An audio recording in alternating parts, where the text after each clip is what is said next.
John chapter 18. When Jesus had spoken these words, he went forth with his disciples over the brook Cedron, where was a garden, into the which he entered, and his disciples. And Judas also, which betrayed him, knew the place, for Jesus ofttimes resorted thither with his disciples. Judas then, having received a band of men and officers from the chief priests and Pharisees, cometh thither with lanterns and torches and weapons. Jesus therefore, knowing all things that should come upon him, went forth and said unto them, Whom seek ye?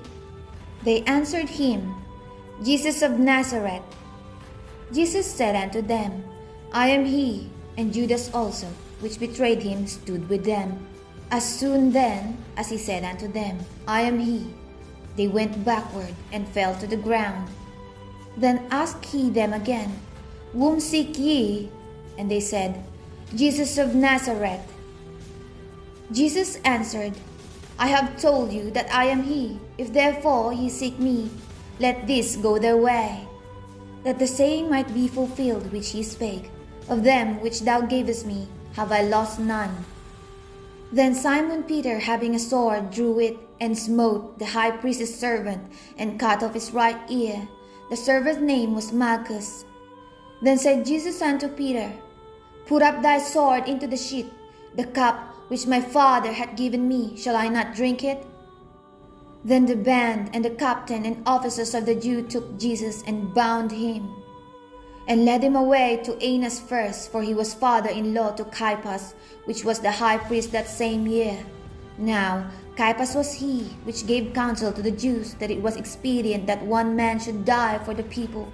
And Simon Peter followed Jesus. So did another disciple.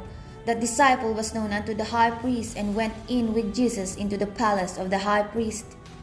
But Peter stood at the door without. Then went out the other disciple, which was known unto the high priest, and spake unto her that kept the door, and brought in Peter. Then said the damsel that kept the door unto Peter, Art not thou also one of his man's disciples? He said, I am not. And the servants and officers stood there, who had made fire of coals, for it was cold, and they warmed themselves, and Peter stood with them and warmed himself. The high priest then asked Jesus his disciples, and of his doctrine. Jesus answered him, I spake openly to the world. I ever taught in the synagogue and in the temple, whither the Jews always resort, and in secret have I said nothing? Why askest thou me? Ask them which heard me what I have said unto them. Behold, they know what I said. And when he had thus spoken, one of the officers which stood by struck Jesus with the palm of his hand, saying, Answerest thou the high priest so? Jesus answered him, If I have spoken evil, bear witness of the evil. But if well, why smitest thou me? Now Annas had sent him bound unto Caiaphas the high priest. And Simon Peter stood and warmed himself. They said therefore unto him, Art not thou also one of his disciples?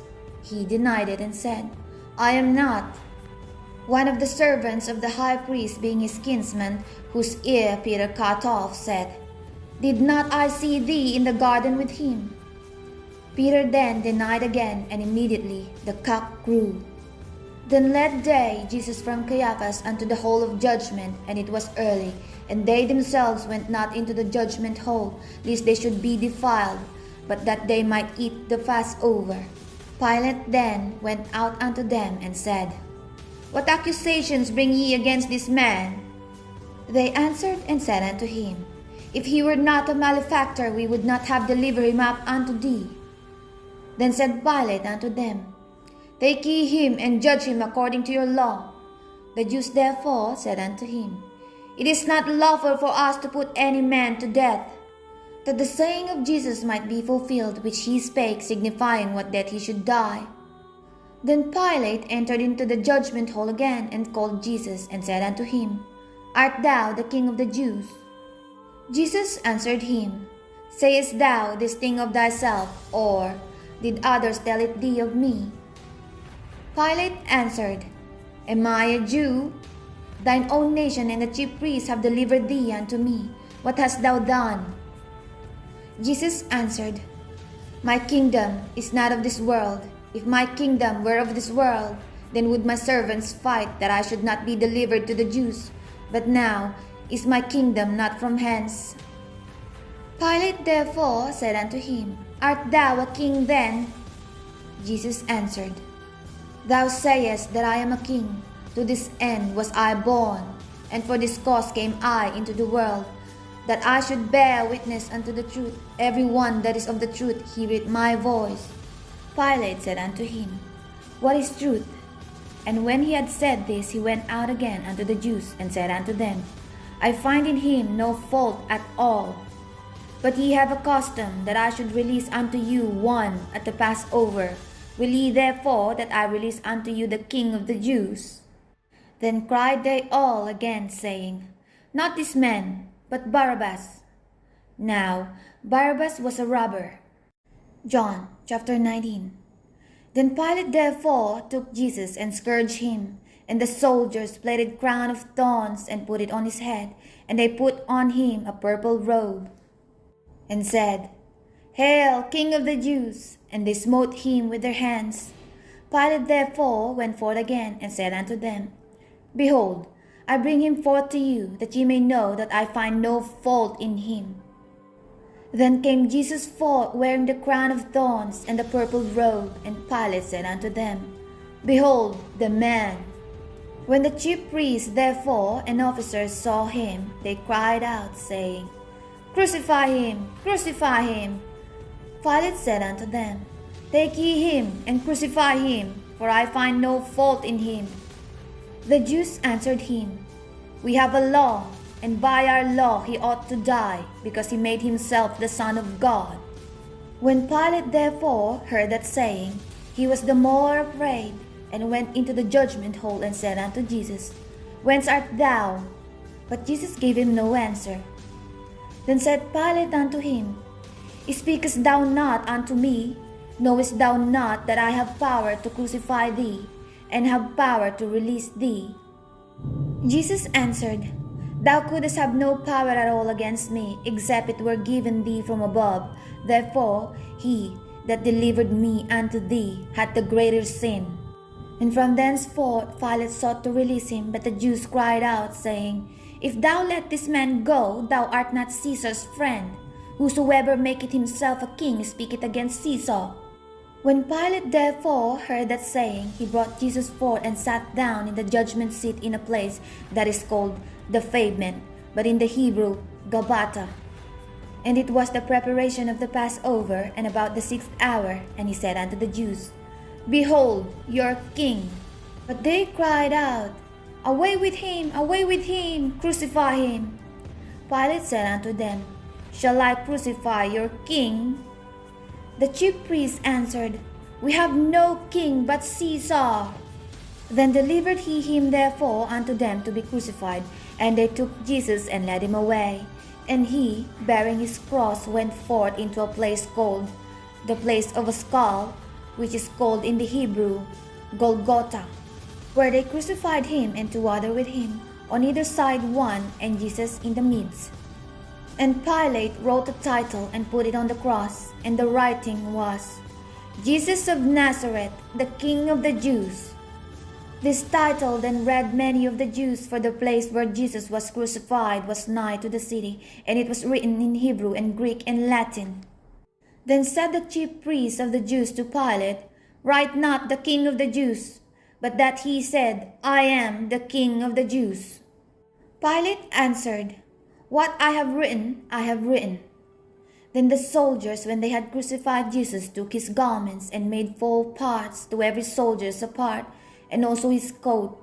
Now the coat was without seam, woven from the top throughout.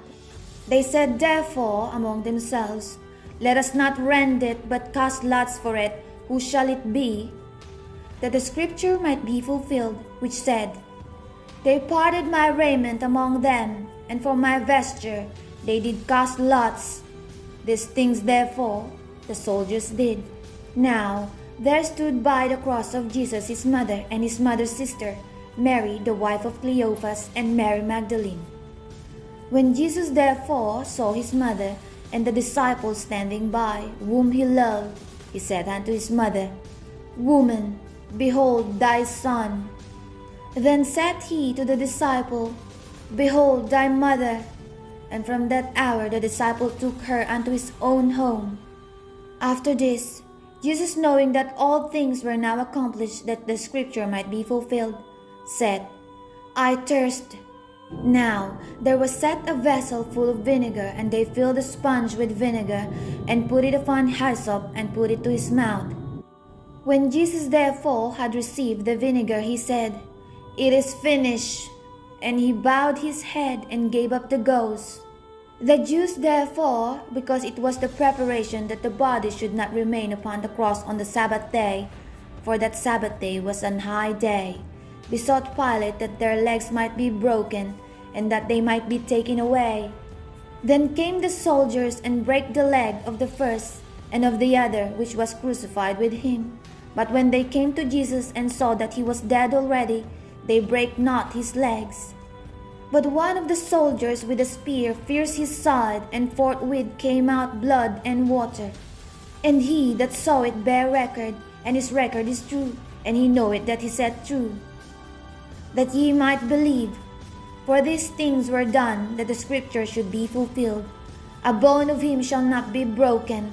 And again, another scripture said, They shall look on him whom they pierced. And after this, Joseph of Arimathea, being a disciple of Jesus, but secretly for fear of the Jews, besought Pilate that he might take away the body of Jesus, and Pilate gave him leave. He came therefore and took the body of Jesus. And there came also Nicodemus, which at the first came to Jesus by night, and brought a mixture of myrrh and aloes, about 100 pound weight. Then took they the body of Jesus, and wound it in linen cloths with the spices, as the manner of the Jews is to bury. Now, in the place where he was crucified there was a garden, and in the garden a new sepulchre, wherein was never man yet laid. There laid they Jesus therefore, because of the Jews' preparation day, for the sepulchre was nigh at hand.